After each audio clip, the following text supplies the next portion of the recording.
গোয়ালাম ওর পিসি যে বক্তব্য রেখেছে তাতে সমস্ত কিছু অপবিত্র ছিল, পবিত্রতা আনার জন্যই কামনা সাগরে জল দিয়ে ধোয়া হলো। অভিষেক গেছে, তোরা পবিত্র হয়ে গেছিস।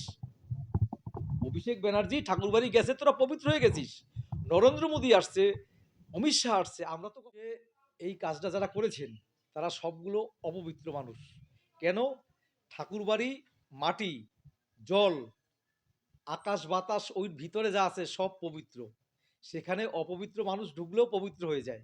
যে মানুষগুলো এই কাজ করেছেন সেই মানুষগুলোই অপবিত্র, কারণ তারা ঠাকুর ধামেও বসে তারা ভাবছেন যে অপবিত্র, তার মানে এই লোকগুলোই অপবিত্র। আপনি এই লোকগুলোকে অপবিত্র বলছেন, কিন্তু যে করেছে, যার নির্দেশে এটা হয়েছে, তিনি তো স্বয়ং ঠাকুরবাড়ির একজন অন্যতম সদস্য শান্তনু ঠাকুর। কি সেই ব্যাপারে কি বলবেন? আচ্ছা শুনুন, আর একবার ঠাকুরবাড়ি অভিষেক ব্যানার্জি এসেছিলেন, তখন শান্তনু ঠাকুর ওনাকে মন্দিরে ঢুকতে দেননি।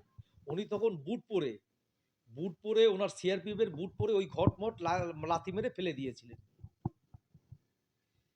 সেই যে অপরাধ করেছিলেন তার প্রায়চিত্ত স্বরূপে অভিষেক ব্যানার্জি যাওয়ার পরে উনি গঙ্গা জল দিয়ে, ওই কামনা সাগরের জল দিয়ে স্নান করে উনি পবিত্র হয়ে গেছেন। তাহলে বলতে চাইছেন নিজের ভুলকেই শুধরেছেন। নিজের ভুল নিজেই শুধরিয়ে নিয়েছেন। সমাজ মাধ্যমে প্রচার করছেন যে অভিষেক বন্দ্যোপাধ্যায় এসেছেন বলে গোবর জল ছিটিয়ে। আচ্ছা আপনি এটা বলুন, যেখানে হরিচাঁদ গুরুচাঁদ মন্দিরে অভিষেক ব্যানার্জি পুজো দিবে, তাহলে ওনার পুরোহিত কেন রেখেছিলেন? ওনার সাধু গোসাই কেন রেখেছিলেন? কেন সেই সাধুরা অভিষেক ব্যানার্জিকে আলিঙ্গন করেছেন? এবং সেই অভিষেক ব্যানার্জি যে যে একটা মানে পূজারি মান্য টাকা 5,000 টাকা দিয়েছেন, সেই টাকাগুলো তারা নিয়েছেন।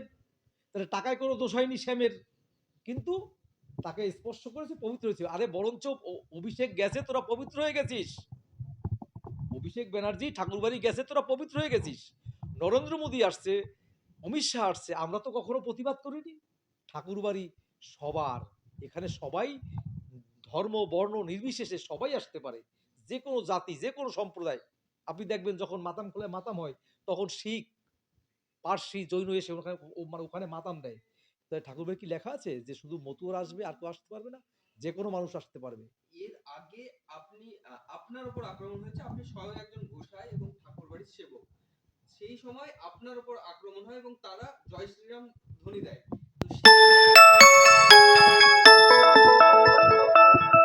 এবং শুনুন, এই ঘটনা যখন ঘটে, শান্তনুর পক্ষের অনেক গোসাই আমাকে ফোন করেছে এবং তারা মর্মাহত শান্তনুর এই আচরণ দেখে। তারা প্রকৃত মর্মাহত। তারা যা বলেছেন যে ঠাকুরমশাইয়ের এই কাজটা করা একদম ঠিক হয়নি এবং ঠাকুরমশাই অনুতপ্ত। তখন আমি সে তাদেরকে প্রশ্ন করেছিলাম যে যদি তোমার ঠাকুরমশাই অনুতপ্ত হয় তাকে বলো, যে সে সাংবাদিকদের বলুক যে আমি অনুতপ্ত। তখন বলছেন না, উনি মন্ত্রী তো, উনি বললে উনি ছোট হয়ে যাবেন। তাহলে আমার প্রশ্ন এইখানে, যে ঘটনা শান্তনু ঘটিয়েছেন এর কৃতকর্মের ফল ওনাকে পেতে হবে। উমাচরণ হারিয়ে গেছেন, শশী ভূষণ হারিয়ে গেছেন, এও হারিয়ে যাবে। আরে ঠাকুর বংশ কি সবাই ঠাকুরালি জন্মায়? যে ঠাকুরালি করে সে ঠাকুর। ওই জন্য শুনুন, ভক্তের ভিতরে আপনার বিচরণ পাগল ছিলেন। বিচরণ পাগলকে দিয়েছেন 12 আনা, আর 4 আনা দিয়েছেন ভক্তদের। এই হলো 16 আনা। ঠাকুর বংশে কিছু দিয়া যাননি। কলিরাজ এই ঠাকুর বংশে আছে, প্রবেশ করছেন, সেটা আপনারা দেখতে পাচ্ছেন। উনি ঠাকুর বংশের একজন ষষ্ঠ পুরুষ, সংঘাতিপতি। ওনার ব্যবহার কেমন হওয়া উচিত? কত নম্র, কত ভদ্র। কিন্তু দেখুন, উনি এই মমতা ঠাকুরের সম্বন্ধে যেভাবে বাজে কুরুচিকর মন্তব্য করেন। আপনাকে শুনেছেন কোনোদিন যে মমতাবালা ঠাকুর একটা কখনো বাজে কথা বলেছে? একটা কখনো সে বাজে কথা বলেনি। কি বলছে? নিজ নারী ব্রহ্মচারী সশ্রয়িত রবে, তুমি না ডাকো হরি তোমাকে ডাকিবে। তাহলে পর নারীকে মাতৃ সমতুল্য জ্ঞানে দেখতে বলেছেন। সেখানে নিজের জেঠিমা তাকে তুই তামারি করে কিভাবে কথা বলছে?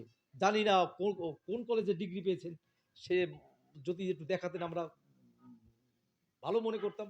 তবে একটা কথা মনে রাখুন, ঠাকুর বাড়ি থেকে রাজনীতি বিদায় হবে, হবেই।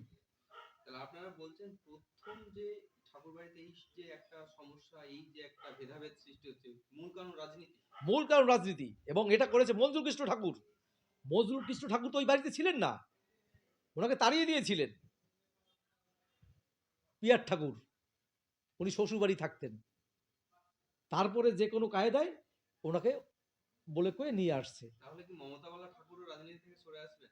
না না, মমতা বালা ঠাকুর যে রাজনীতি করছে সেটা তার ব্যক্তিগত, সেটা তার ব্যক্তিগত। আগে তিনি মতুয়া সংঘাতিপতি।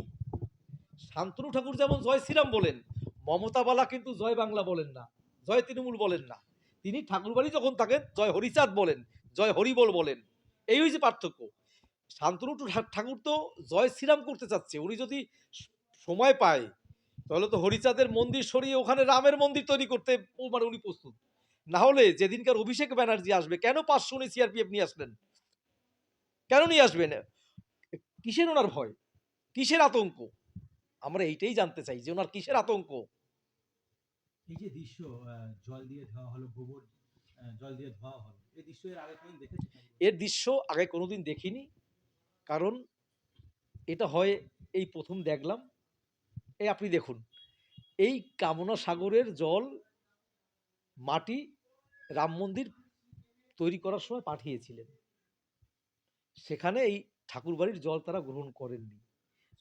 তাহলে তারা কি আমাদের মতুয়াদের মানে অপমান করেননি?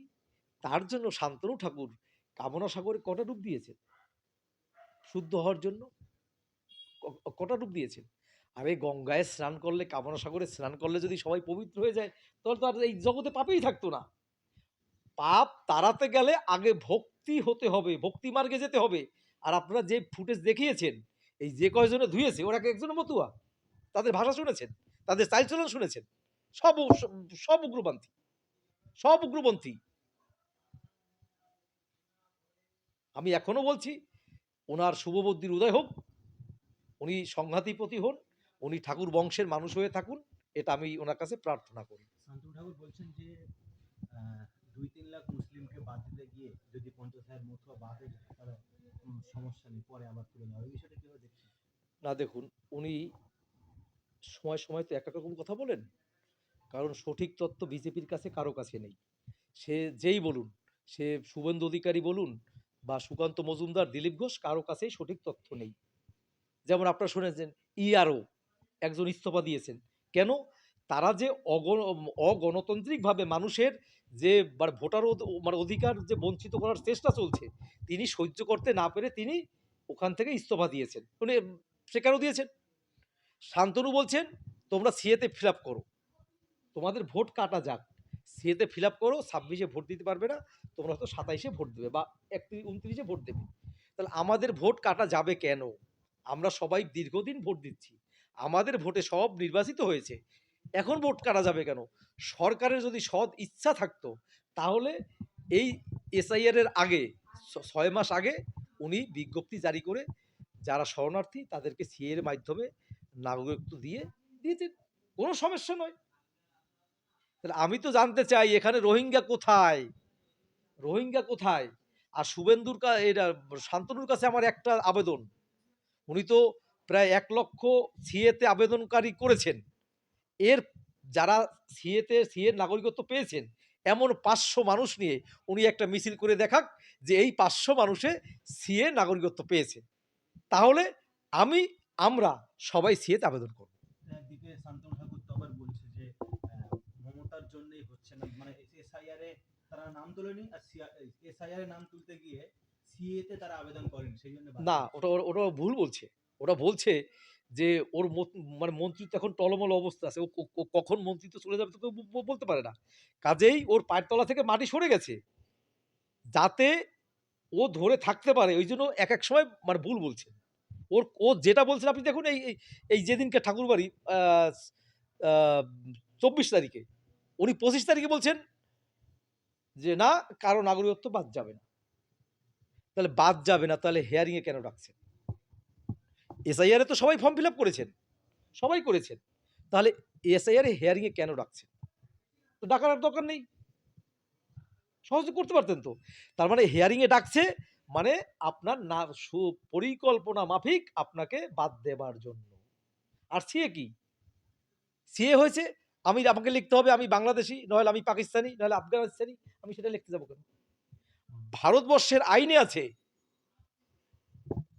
পাকিস্তান, আফগানিস্তান, বাংলাদেশ থেকে সংখ্যালঘু মানে হিন্দু, বৌদ্ধ, খ্রিস্টান, জৈন এরা যারা আসবে ভারতবর্ষে তাদের পুনর্বাসন এবং নাগরিকত্ব দেবে, যেটা ইন্দিরা গান্ধী দিয়েছিলেন, জওহরলাল নেহেরু দিয়েছিলেন তো।